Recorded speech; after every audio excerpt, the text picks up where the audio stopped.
रवा निर्णय लेवे से पहले सोच ली। हमनी के पुत्र नेपाल के महल में बंदी बा।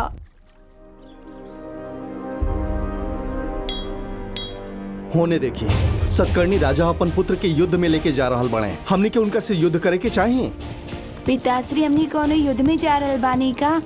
आज तक तो रहुआ हमरा के कोनो युद्ध में नहीं खिले गए, फिर आज का ले जा रहल बानी? शत्रु तारा के देखल चाहताड़े, यही से ले आयल बानी। हमरा के वो काहे देखल चाहताड़े? प्राण जाए से पहले बच्चा के देख लेवे से अच्छा होखेला। वो लोग के बच्चा नहीं खन का? बच्चा नहीं खन, यही से पाप के जन्म दे रहल बाड़ी।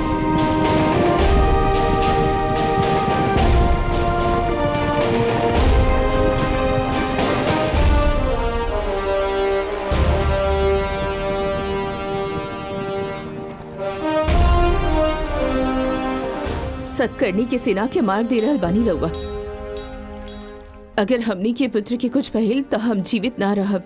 यदि हमनी के राज में से केहू एक के भी क्षति पहुंचलता, सारा साम्राज्य पुत्र के माता के अर्पित करके प्राण त्याग देव, ऐसा हम प्रण ले बानी। ये युद्ध हमार चाहे रउआ सबे के पुत्र के खातिर नहीं खे, सबके पुत्र खातिर। वो आपके पुत्र के मांग के लस यही के बदला के भावना में तलवार उठैनी। यदि आपके पुत्र ओकरा यहाँ बंदी होखत त का यह साहस दिखाई आप? बदला के भावना होखी तो आज हम रउआ सबके सामने ना होती, ना हमके पुत्र की आवश्यकता पड़ी।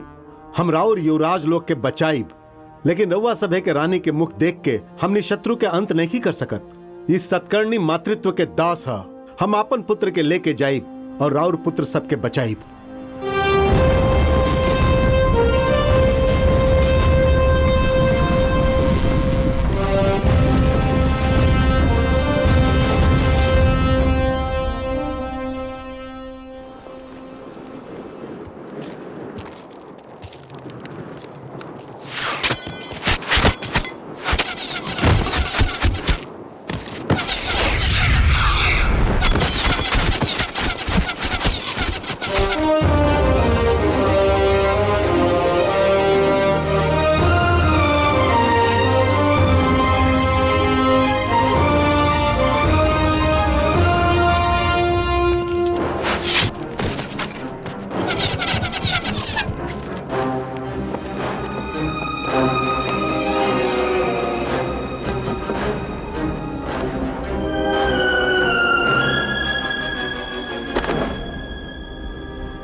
सतकर्णी के सेना विंध्य पर्वत के पार कर ले बा। विंध्य पार कर लेलस? कैसे? वहां की सेना का करत रहे? सतकर्णी सेना सौराष्ट्र में प्रवेश कर चुकल बानी महाराज। पिताजी, रवा सतकर्णी पर विश्वास कर ली। यदि साहस होके तो चले के चाहिए, ना तो साहस के मार्ग देवे के चाहिए। हमने के युवराज सुरक्षित लौट आवस भगवान से प्रार्थना करा।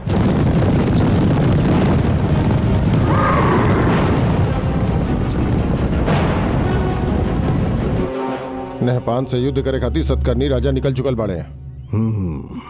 ओकर मृत्यु ओकर ही युद्ध में ना होके वाला बा। ओकर मृत्यु तो हमरा हाथे हमरा युद्ध में हुई।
हम आगे जाई। महाराज, इस समय वहाँ तलवार की आवश्यकता नहीं खे, मात्र सिर्फ वार्तालाप करे की आवश्यकता बा, और वो सब करे खातिर हम बानी ना महाराज। इनका वार्तालाप के भाषा समझ में ना आई, इनका के अब हम आपन भाषा में समझाई भी। हिरण्य, वो हमार पुत्र मंगले रहन, तो उत्तर भी हम ही दे।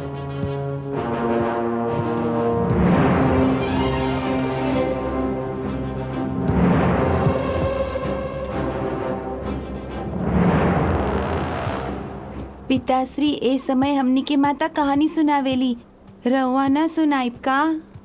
हमके कहानी नेखे सुनावे के पुत्र, हमनी के कहानी प्रजा सुनाई। अच्छा, तो हम सुनाई का? बहुते अच्छा बा। सुनावा। बहुत समय पहले एगो राजा रहन। वो राजा के 7 गो पुत्र रहन। सातों शिकार करके मछली पकड़ लाइल रहन। ओकरा बाद मछली सबके धूप में रख देले।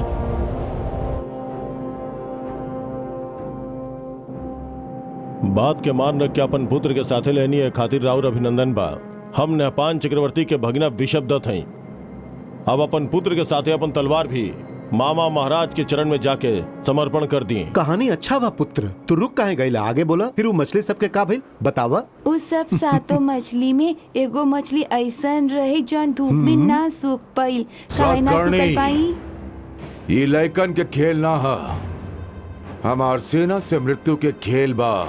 जाना तड़ा, इस शानदार महल शत्रु सबके रक्त से बनावल गईल बा। दीवार के परछाई के तो स्पर्श भी नहीं के कर सकत। ओकरा बात का भइल बतावा। जब हम पूछनी मछली मछली तू काहे ना सूखल, तो कहलस हमार गर्दन में दर्द बा। सतकर्णी, ये मत भूला तहार पिता। अच्छा, वो मछली के गर्दन में दर्द काहे होत रहे? ले रही तहार साम्राज्य के तारा के तम मुट्ठी से मसल के फेंक हमरा दे। डर लागता पिताजी। वो भूत काल रहे और हम भविष्य काल हई। एकरा से पहले के शिकार बना भाग जा, ना तो तहार प्राण के रक्षा स्वयं भगवान भी ला कर पई है। शरण अर्थात रक्षा, रण के तात्पर्य है मृत्यु। लड़बा कि मरबा। एक कहानी के तात्पर्य यही बा पुत्र कि राजा के राज्य खातिर तलवार उठावे के चाहिए, धर्म खातिर नीति अपनावे के चाहिए, अधर्म के जड़ से मिटा देवे के चाहिए। तहार कहानी यह शिक्षा देता पुत्र। देश के शरण में रहे वाला शुद्ध जाति के इतना गर्व बा। हमनी अशुद्ध जाति ना, मनुष्य जाति हैं। नीच जाति ना, प्रथम जाति हैं। ये विशाल देश के भुजा पे उठावे वाला बुनियाद है हमनी, वीर है हमनी। ये भूमि हमनी के हा। हिरण्य, आक्रमण करो। सुना सतकर्णी, तार पुत्र के शीश काटब और तार पूरा सेना के मृत्यु के मुंह में पहुंचाई, तब बे हम सिंहासन पे बैठा। चुप रहा। हमार पुत्र के छुए के तो छोड़ा, 3 समुद्र के पार करे वाला हमार घोड़ा के पैर के माटी के भी नहीं छू सकत तू। महल के फांद के आ रहल बानी हम। आक्रमण। सतकर्णी महाराज के सेना युद्ध के आरंभ करा। एगो शत्रु ना बचे के चाहिए। शत्रु के चीख सुनाई देवे के चाहिए। कोनो शत्रु जीवित ना बचे के चाहिए। विषभदत्त, द्वार बंद कइल जाए।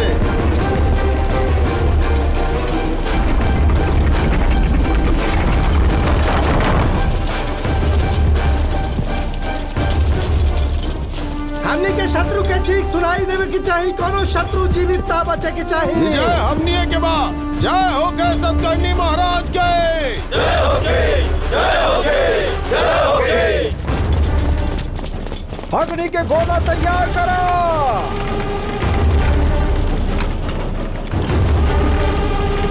छोड़ो।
जय होके मेहमान राजा के।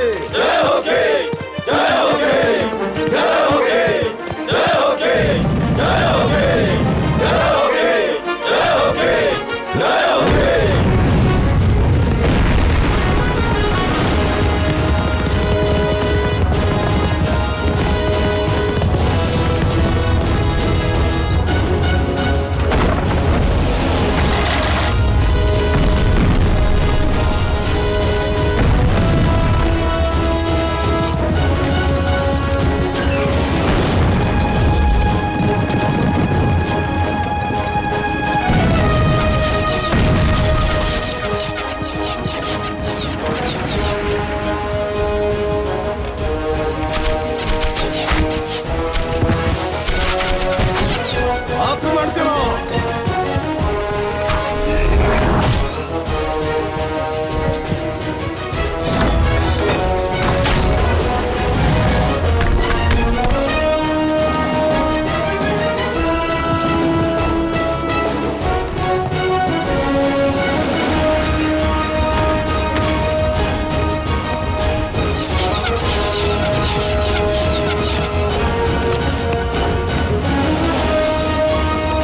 तेल डालो।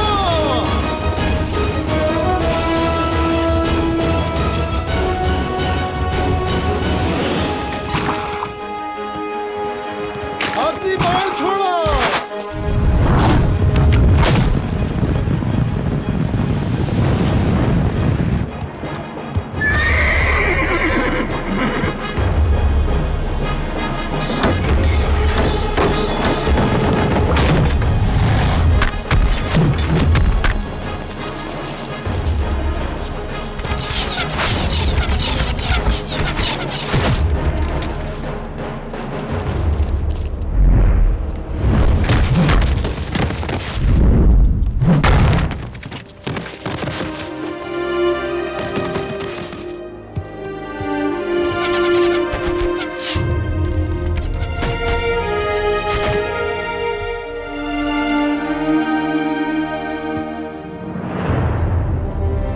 जल्दी करो।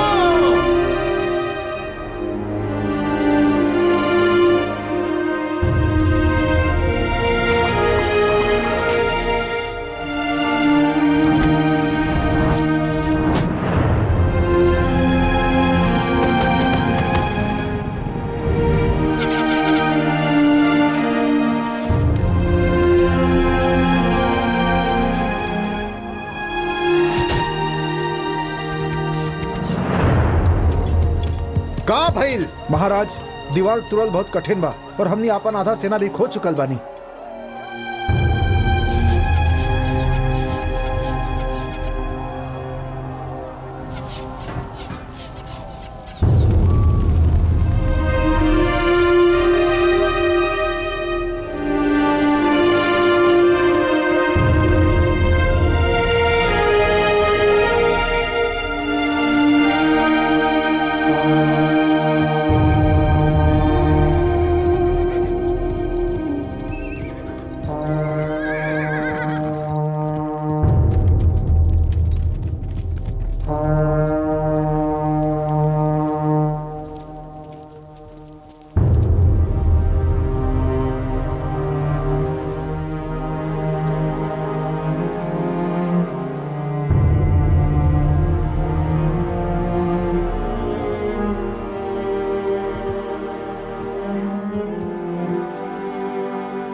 वो लोग के विश्राम न देवे के चाहिए। सेना निर्बल और बलहीन हो चुकल बा। युद्ध बंद मत करा। ये युद्ध नीति के विरुद्ध बा। युद्ध नीति युद्ध नीति।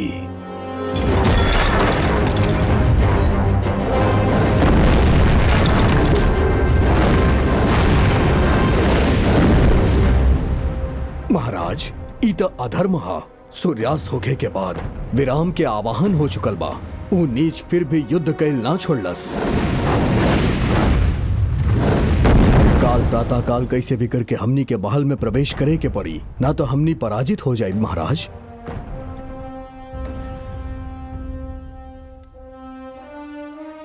वशिष्ठी, तू भोजन काहे नहीं खो कर रहल? 3 दिवस हो चुकल बा। भोजन करला। वो हमार पुत्र के युद्ध भूमि में ले जाए वाला बाड़े, ई रउआ पता रहे। फिर भी ये सब हमरा से काहे छुपावल गइल रानी माँ? बोली। भोजन करा। कैसे करी हम भोजन? हमार पुत्र युद्ध भूमि में बा। युद्ध भूमि में युवराज के पिताश्री भी बाड़े। पुलामा के कुछ भी ना होखी।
दंडराया।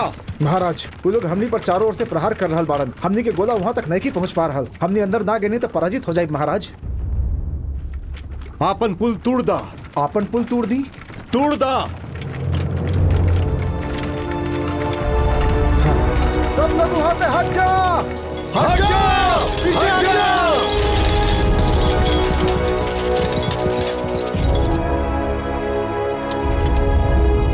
महाराज, समझ गए नहीं महाराज, आपके साहस के नमन करता नहीं। हमार पुत्र हमार भविष्य है, याद रखिया। या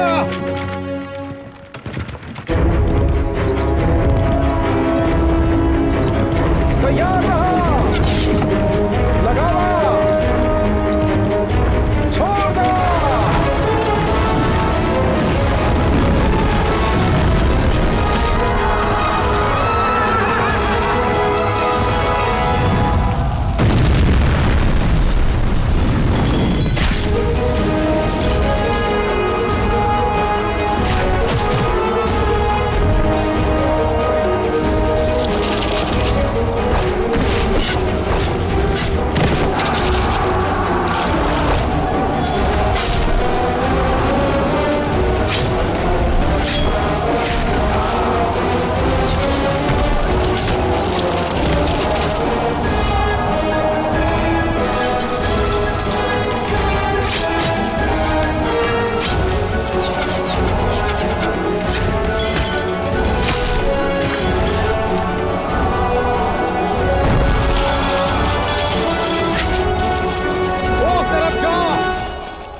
युवराज लोग के यहाँ रखल गइल बा उत्तर के तरफ। कालवीरा, वो राजा सबके युवराजन के एकरा वहां पहुंचे से पहले बलि चढ़ा दा। बलि।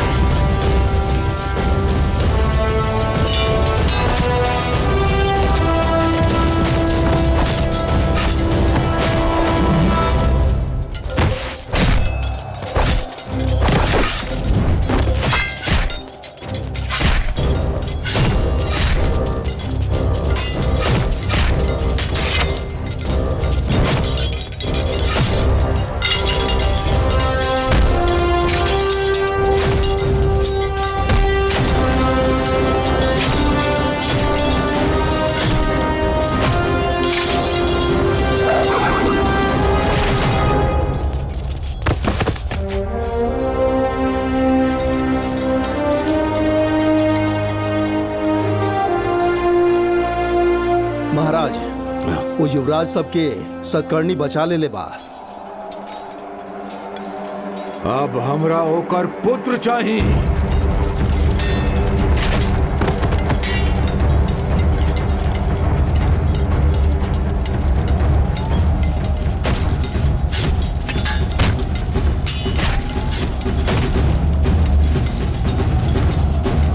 जल्दी करो।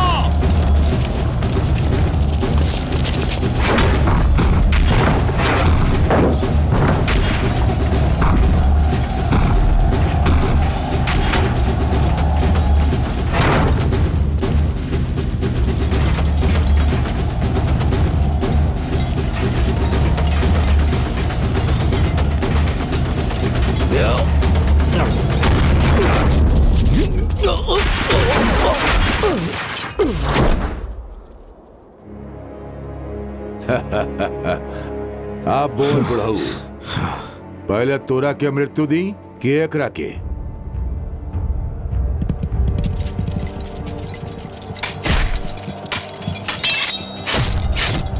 महाराज, हमने की युवराज के बंदी बना ले बा। काका, रउआ इनका के मृत्यु देव कि हम इनका के मृत्यु दी? ई बा हमनी के महाराज के रक्त। महाराज के रक्त ऐसा नहीं हो खेला नेपाल।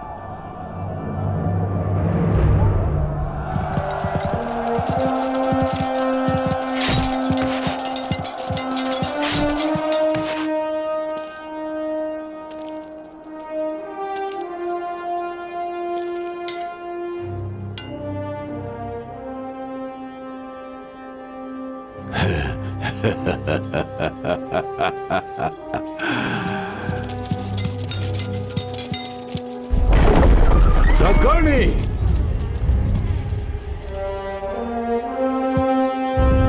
आवा।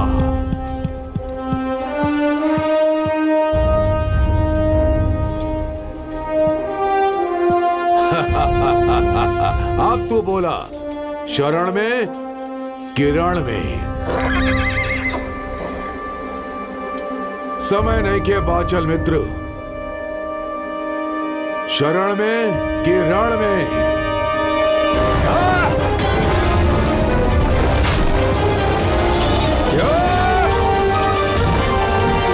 सिंहासन पावे खातिर तू इतना नीच बनबा हम सपना में भी ना सोच ले रही। सतकर्णी के राज्य में ही ना चली।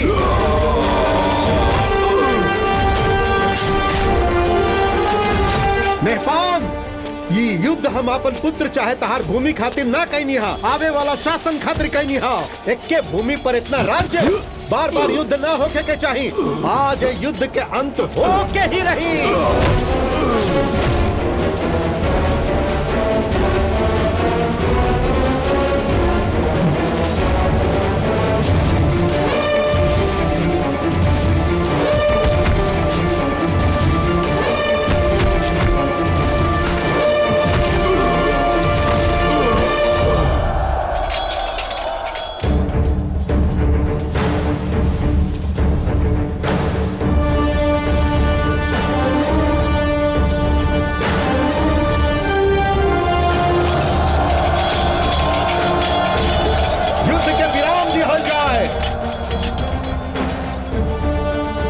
एजा लड़ रहल सब सैनिक हमार बाड़े, काहे कि तू लोग के राजा हमार बंदी हो चुकल बा।